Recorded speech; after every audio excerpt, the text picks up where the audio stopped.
So here we have the Ford Fiesta on a 66 plate. I'm going to start off by showing you around the outside of the car, and then we'll hop in and run through some controls on the inside. But from the outside, you can see it's a 5-door car with alloy wheels. Let's start off inside the boot and then work our way around the rest of the car from there. As we approach the back of the car, you can see we have reversing sensors, plenty of boot space as well, along with that 60/40 split folding rear seat should you wish to increase this space even further. Okay, so we're just going to work our way back round to the front of the car, and then we'll hop in and run through some controls on the inside. Now that we've done a full circle of it, you can see it's in excellent condition the whole way round. Just briefly before we climb in, I think this is what we're seeing the interior from this exterior point of view. There's plenty to run through on the dashboard, so let's hop in and we'll do that right now. Okay, now that we're inside the car, we're going to start with the dials. On the left-hand side, we have the rev counter, and on the right-hand side, the speedometer.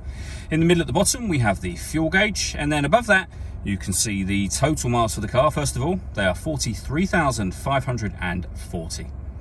We can change information that's displayed there by pressing a button on the indicator stalk for various bits of trip computer and fuel economy information.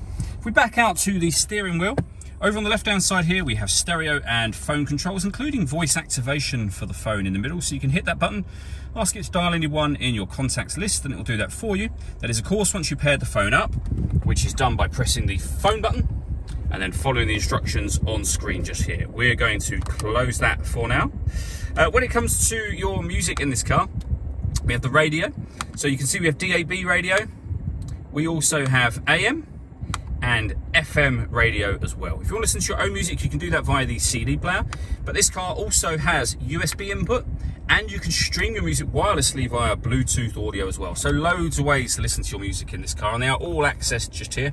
We have the main volume for the stereo. Beneath that, we have deadlock, so you can lock the car doors from the outside. Working our way down, we then have the fan speed, direction of the air, and temperature. When you're happy with those settings, this button turns your air conditioning off, and it's off right now. Back on again. There is a light that comes on, as you can see just there, to let you know that it's on. You can recirculate the air that's in the car. That's a great way of heating it up or cooling it down quickly, depending on the temperature you set. You can turn that off whenever you wish to. Beneath that, we have this button just here. This turns off the stop and start in the car.